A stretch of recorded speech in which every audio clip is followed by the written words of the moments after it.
WrestleMania is in the books. Fiona is still sleeping. Well, she's here anyway, but she's half asleep. But we're now not focusing on WrestleMania. We're focusing on NWA and a spotlight show with the former one half of the former two-time tag team champions. We are joined by Mecha Wolf. Good afternoon, I believe, Mecha.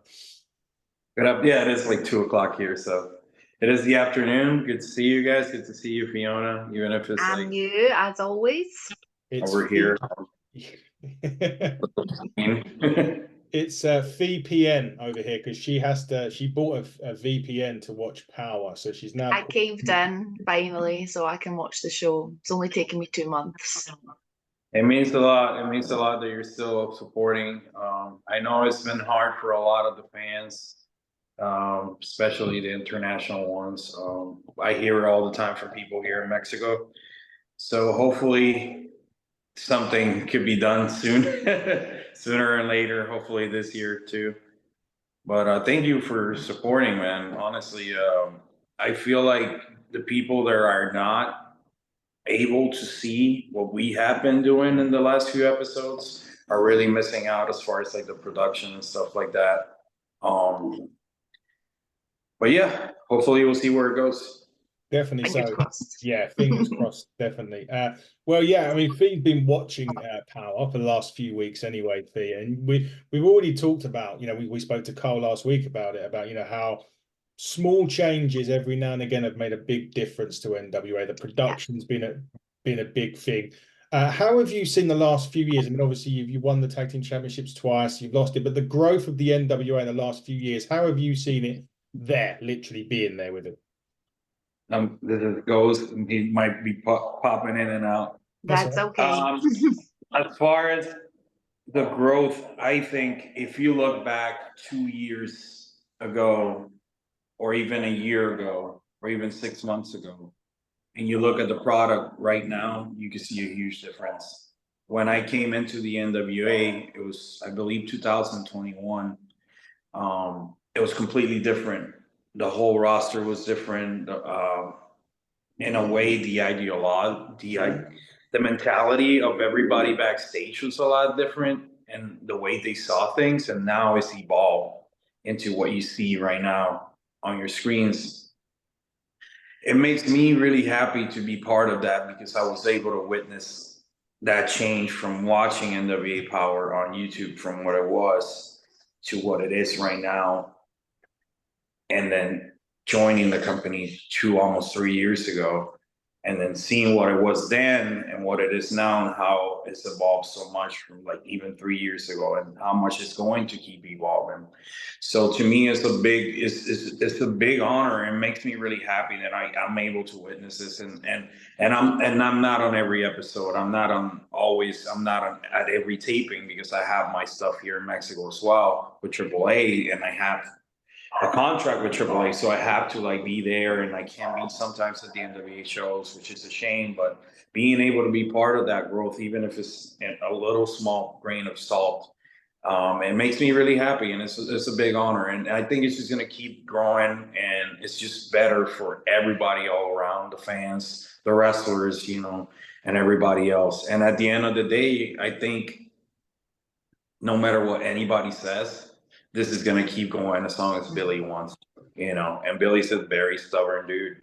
So I think we're going to go a long, long way. Definitely. So Fee, you've been a fan pretty much since the inception, I think we were speaking about the other day. When you have seen, what was the differences that you have seen from, say, the first day you watched it to, say, last week's show that you saw? So obviously, like, last week was the first week I've come back to it since we got the VPN, and so it was the end of the new season. Mecha Wolf has said himself, the production values for this season in particular are through the roof. The camera, just even the use of the cameras, the style of the show, it's a lot more nittier. It's not as, I don't know, it's quite gritty, but I don't even, the set and everything, it's all changed. It's gone very much from the kind of 80s style TV studio setting to a much more modern TV setting. It's still very much a studio. That's not changed. It's not like they've even tried to hide the fact that it's still in a studio, but it's just kind of modernized. But the biggest thing for me when I switched it on last week for the first time was like, wow, the cameras, the quality of the actual footage is just completely different. It's like miles and miles above what it used to be. And wait till you see the hard times footage, because the way that that setting looks at that venue is amazing. I can't wait for people to see it. And of course, yours truly and Alex Mystery have some surprises for everybody for those episodes that are coming up. So stay I'm tuned. excited. And that starts tomorrow night, as far It as I'm does. aware. I think the footage Yes, starts tomorrow. So that'll be great. I'm looking forward to that. indeed. We can't wait for that. And I'll certainly get your feedback, Fee, when we do our review show later on in the week, probably Thursday, as we generally do. Mecha, you've also been privileged to have won the Tag Team Championships on 2 occasions. Now, the NWA has had a really big lineage of championships, and it's always, that's something special when you do win any championship. But when it's the NWA with the lineage, the history, and they put their championships on you, what is that feeling like that you're going to be forefront in the company as one of their prestigious champions? I use this word a lot on interviews, and it's just I feel like people could make like a compilation of me saying this word, and it could last like 10 minutes probably. But it's an honor, honestly. There's no other word other than that, because if you look at it as far as like my history, Alex Mystery's dad, for example, Apollo, he was one half of NWA Tag Team Champions with when he was in NWA TNA with D'Lo Brown. Um, Homicide, Conan, Hernandez, all these guys. But Bestia and myself were two guys that were born. I was born and raised in Puerto Rico. Bestia was born and raised in Mexico. And there was never a Mexican born and a Puerto Rican born, pure blooded tag team that held those titles. And to us, it was not only an honor, but it was a big representation of the work that we've been doing for so many years. And it finally paid off. We worked really, really hard to get to that. And we told everybody that we were the best. And everybody that were here, we were telling them that we were the best. And we were showing it and proving it all over the world. So when we got those belts, to us, it's like, okay, now it's time to really prove that we're the best. Let's go to the UK. Let's go to Japan. Let's go to Mexico. Let's go to Canada. Let's go to Puerto Rico, my country, with these belts. And we got to wrestle some of the biggest tag teams all over the world, holding those titles, beat some of the biggest tag teams in the world. The Briscoes, perfect example, rest in peace, Jay Briscoe, like he was a pillar in tag team wrestling, and he was never able to hold those belts. And the one time they tried to do it was against us, and we beat them. And they're one of the greatest tag teams. And it's such a shame that we couldn't run it back to me. Yeah. It's such a shame that we couldn't run that match back with the Briscoes, because it was such an honor. And we were able to not only do that, we were able to do it for the better part of 2 years, like straight up 2 years. We lost the belts maybe 2-3 months and got them right back. So, to us, it was a big weight also to carry on our shoulders and our backs. It's a really heavy. It's an inside joke that the NWA tag belt is like the actual heaviest tag, like actual title, and it's really heavy. It's about 12 point something, almost 13 pounds. But other than it being an honor, it was a huge responsibility, because now we were carrying the name of Latino wrestling in a way. Sure. Not only the company, but we're like, okay, let's help other guys out. You know what I mean? Let's try to bring other people in. And then after we kind of like sort of not really open the door, but they kind of let a little crack in the door, and we just slip in, and it's like, okay, now everybody, let's get in. And AAA brought like all the guys for the Crockett Cup from from like Mexico, and it was really cool to see as well, because it's like, in a way, they're like, okay, these guys brought something different. Let's see, let's bring a little bit of that Mexican lucha libre, Puerto Rican style into the NWA. It doesn't have to be just La Rebellion. It could be all these other guys too. So it was really cool. And to me, is still one of the biggest accomplishments that I will ever hold in my life, and I'll always keep that close to my heart because it really means a lot to both myself and Bestia. So. Yeah, definitely. So I must just quick side note, not necessarily because he was he's not from Puerto Rico, but I think he's lived in Puerto Rico for the majority of his life. We just mentioned WrestleMania, Damian Priest winning the heavyweight championship. So it's now, I think he's like one of the first, I think he's American-born Puerto Rican because he lived out there. So he's now one of the first Puerto Rican champions. Does that also give you a sense of pride as well when someone like that from, say, like a WWE wins the big one? Definitely, because if you were to say that 20 years ago, nobody would have believed it. If you were to say that, I don't know, maybe 10 years ago, a lot of people wouldn't have believed it. Because, like, if you think about it, the only Puerto Rican star that was ever created in the last 2 decades was Carlito, Yep. you know, and they kind of put a glass ceiling over him in a way. So now seeing Damian Priest be able to capture that brass ring and being like, okay, this is one of our people, you know, even, you know, even if he was born in the UK and his parents are Puerto Rican, he's still one of us, you know. So I think it's really cool. Yeah, it definitely is. You mentioned the Crockett Cup there, Fee, one of your most favorite competitions. My favorite, I am a huge tag team wrestling fan, so I love the Crockett Cup. Obviously, first time I met you was when we were out in Nashville in 2022. Yeah, so Nashville 2022. Your gear at that Crockett Cup, you and Bestia were just looked incredible, totally looked the part. I loved your gear then. I loved that entire tournament. With the Crockett Cup coming up now, obviously in NWA, you're probably better known as being one half of a tag team. Obviously, Bestia is no longer with the NWA. Are you able to tell us what if you've got plans for the Crockett Cup? Are you looking for a teammate? Are you able to tell us any of that sort of information? Right now, I know for a fact that I'm not at the Crockett Cup because I have previous stuff that I have to do, and you know, I'm not in a tag team anymore.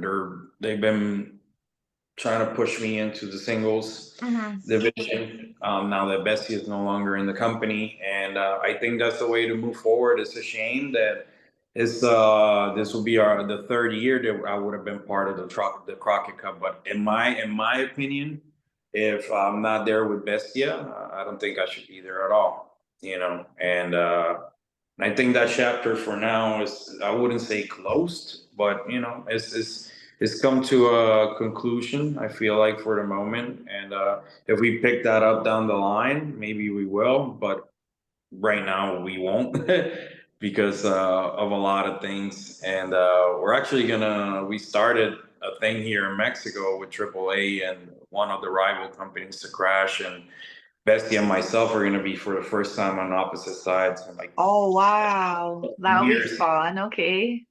So yeah, that's basically what's going on. I'm more just going towards the singles part of my career now. So yeah, I don't think I won't take any part in the Crockett Cup activities, unfortunately. So going But on. I wish everybody luck. I'm really excited to see the new teams that they're going to bring in. NWA always goes all out when it comes to our bigger events and our signature live events. So I think they're going to bring a lot of awesome tag teams. So I think there's always a reason to tune in and watch. And me necessarily not being there doesn't change anything. You know, we tried for 2 years to win it. We couldn't win it. Hopefully, maybe, I don't know, 3 years down the line, Bessie and myself could, you know, Come back rekindle and kick ass again, basically. our friendship, and you know, maybe get back together in a capacity and try to get the Crockett Cup maybe a few years down the line. But right now it's time for me to enjoy my singles run. Well, talking of that, obviously, as a singles wrestler in NWA, there's obviously a whole locker room of people that you've not had a chance to be one-on-one with. Who have you got your eyes on? Who would be like, who in the locker room currently is somebody that you really, really want to go one-on-one in the ring with? I feel like there's so many people that you can name in the NWA that I could be like, okay, I could literally just throw throw a ball and hit anybody in the roster and I could have a great match with because we have a great roster.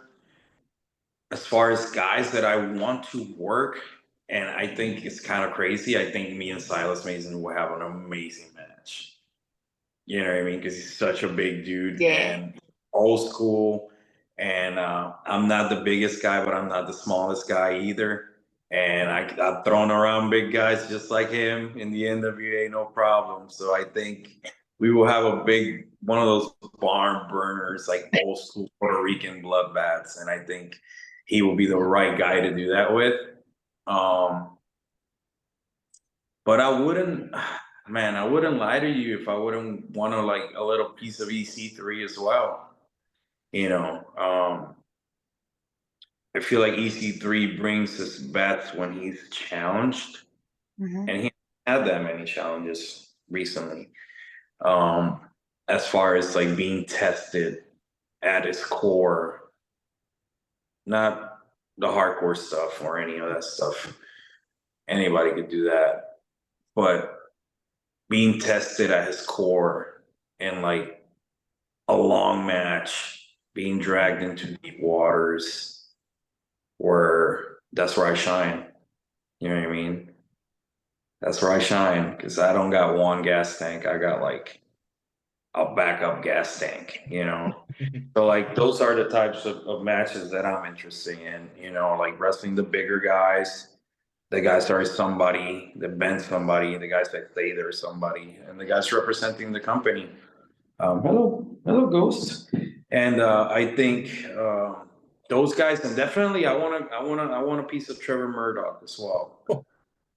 You know, Another big guy, yeah, also absolutely. these are guys not only that I think are the big top dogs in our locker room, but these are guys that I respect, and I think that goes a long way as well into having a great match.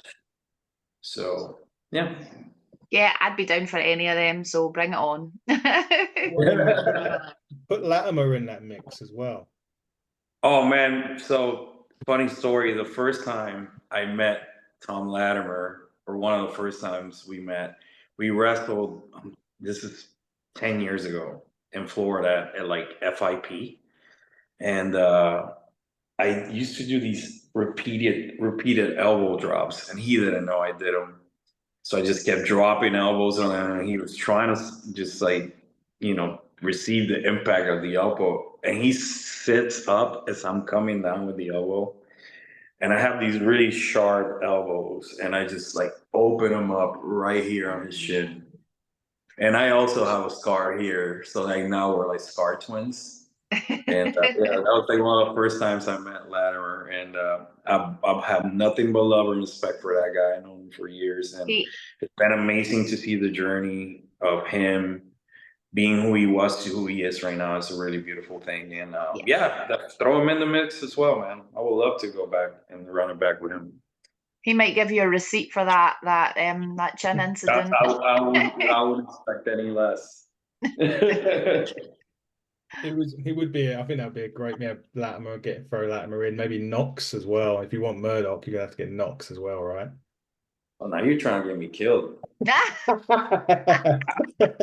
Definitely not trying to do that. One of the things I was going to say, I know you're quite a big fan of music as well, and I want to sort of play the importance of music in wrestling, because there is such a thing, theme songs and whatnot sometimes define the athlete. If you go back, I'm not even talking about artists at this point. If you go back, Stone Cold was the Glass Shower. We heard the bong of the Undertaker and things like that. But there is a thing, or for example, Adam Copeland with Alter Bridge. The music can sometimes play a big part in the character.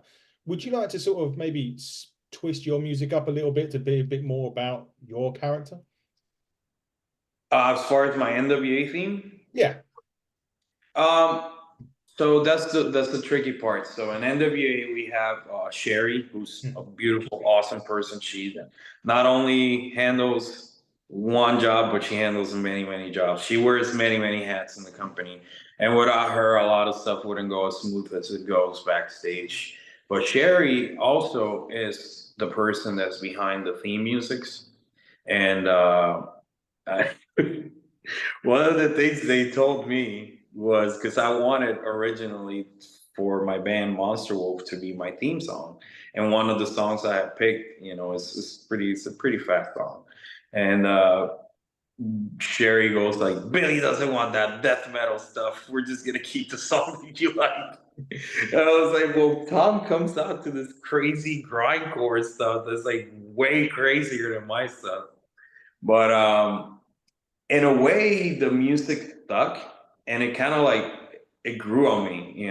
The song it really grew on me. So we kept it because we started with that song when we started the whole the rebellion thing. As soon as we debuted it, that was like our song. We never got a like, hey, do you like this? Do you like that? It was kind of like it was given to us, and it worked. And yeah, I kept the sense, but hopefully I could come up with a more NWA friendly version of a theme song, which I've been working on for a while actually. And as soon as I record it, I'll pitch it to the company, see how it goes. That would be good. That would be interesting. But it is right though, Fee. I mean, music sometimes really takes over the character of a wrestler. We've seen it all along. I mean, what do you believe about Fee, about how importance of the theme music to the character of the wrestler? I think there's a really strong correlation between the two of them. It's very much kind of like what you said. Some of the theme tunes are so iconic. When you hear that first beat, never mind the first bar, you know exactly who's coming out, and it helps build up the atmosphere. It helps draw the fans in and things like that. I really do think it's I think it's very, very important to have the right song for the right person, really. And to Don't your ask me question, what. well, sorry to cut you off, No, it's okay. but your question as well, I think that we need that back. What you saying, Fee? Basically, we need that back in wrestling. Like, for example, AEW is like a lot of the theme songs, they seem like very similar. Mhm. So you can't really pick a lot of people out from the pack because it's really hard to stand out because there's no that the glass shattering, the gong, like so you think you're untouchable, the world life stuff, like all these little things that kind of get you, like Fee said, like excited for it. I think that's missing. So going back to the question earlier to finish my what I was trying to say, because I forgot. I think we need that back for sure in wrestling. Sorry to cut you off. No, it's okay. It's quite all right. It's quite all right. Yeah. But it's very much, particularly when you see like the big stage last night, for example, you would hear even just the first bar of Cena's music when he came out in the main event last night and things like that. And you just know the place just erupted because you knew exactly within a second, literally one single second, you knew who was coming out. And the crowd either get right behind them and pop for them, or they'll start booing and yelling and telling them what they think of them if they're not a fan. And that's such a good thing. Yeah. I do want them to add a howl to my theme song in NWA for sure. I think they should. People love that stuff. They're always howling at the shows, so I think that would be cool. I might get Sherry to do that. See what she Speak thinks. nicely to her. I'm sure she will. I always do. She's a sweetheart. Exactly that. As we start finishing up, Mecha, the last time we saw you, Power unsanctioned match with Misery. How does you plan a match like? Because obviously, when you're doing unsanctioned stuff, it's not necessarily run of the mill. It's always something crazy happens. What is the thought process in planning one of those sort of matches that are not, well, I would say, generic? Um, it's kind of tricky, especially when you don't know it's an unsanctioned match and you find out after all that is going on. So you have to just kind of like, okay, let's just roll with it, like let's roll with the punches. Let's see what we could use. See what's available. Let's see what's around. And to me, I'm very simplistic. I'm like, if we can't have all of it, then I want none of it. You know what I mean? Like, if I'm gonna have an unsanctioned match, that I want to be able to bust out everything I can. But if there's none of that, you can still get creative. Like as far as we didn't have to use countouts. We didn't have to use any of the basic like breaking the rule breaks. We didn't have any of that, so that was kind of cool because I was able to get away with more stuff that I normally wouldn't be able to get away with. But in my opinion, if we would have had like some weapons and stuff like that, I think it would have added to it. But considering the time that we had, we didn't need it, especially after Alex climbing up the power station, jumping from that. Um, I think that was like the biggest moment for me in the match, other than the finish and everything like that. But I think that's kind of like, okay, just the fact that we were able to do that and not have a referee count us out, or the match being thrown out because it was a double disqualification or whatever. Because I know a lot of people are like, oh, on station match, they picked it up to like freaking bleed and like light the set on fire or something. And it's like it doesn't necessarily have to be that, like, because you need to build to get to a match of that stature. And then we were also telling the story of we're both trying to get this favor from Vampiro. We're trying to impress him. We're trying to, and really to impress Vampiro, he's a twisted guy, but he's also a very different type of person because he might give you and tell you these things, but he wants you to do something else. He's the type of person to hand you a knife and turn his back on you to see what you would do, and then when you stab him, it's a fake knife. You know what I mean? Like, so that plays into the match as well. So you have to think about the storyline that we're also trying to go with, the whole Vampiro thing, and then going into, okay, you're having an unsanctioned match, and everybody's okay, unsanctioned match, then these guys are gonna light each other on flames. It's like, why are we gonna light each other on flames if we're trying to get this favor from Vampiro, the guy that would expect us to do these things? But he's also very minimalistic as well. So you have to like walk that fine line of, what do you think the crowd wants to see, what we're going in the story that we're telling in the company, and then use the tools that you have at your advantage. And I'm like, if we don't have all the tools, then we create the tools. So we use the set around us, and we use the time that we had to create what we had. And I think it was a really good match, and I was really happy. And for me, it was full circle because I've known Apollo since he was Apollo. I always call him Apollo, Alex Mystery. I know him since he was a kid. Yeah. Knowing his dad, and his dad helped me out a lot in Puerto Rico coming up. Like I beat his dad when I was Universal Champion in Puerto Rico for Carlos Colon. And it was a big deal to me because he's like one of the biggest stars in all of Puerto Rican wrestling. So now me being able to be in the ring with Alex Mystery, all storylines aside, is a big honor. And it's really crazy because I saw him when he was a little boy running around the locker rooms, and now he's like taller than me. And now I get to wrestle him, and almost like teach him the ropes, because believe it or not, I've been wrestling 22 years. So I have a little bit of experience on him. So like I get to teach him, how to work for the NWA style, how to just little things that people don't know, just little things like that, like little small details. And to me, that's where the true creation of this beautiful thing that we call wrestling is all about, just getting creative with someone like that you have all this history with. And I think it came out in the match and the show. It showed that we had really good chemistry, and we never even worked with each other ever, so I'm really happy with it. Definitely. So it would be fitting. You need to ask the last question of the podcast. You're the NWA queen over here, so please. Oh, you put me on the spot. So, my goodness, right. One belt that you get a chance going in as a singles wrestler in NWA. Are you going to go, if you get one belt to choose from, are you going to go the world's heavyweight straight off, or would you go for the national championship or the television championship first? I don't want to mess with Mac. So I don't think anyone wants to mess with Max. I like Max. I like Max too. So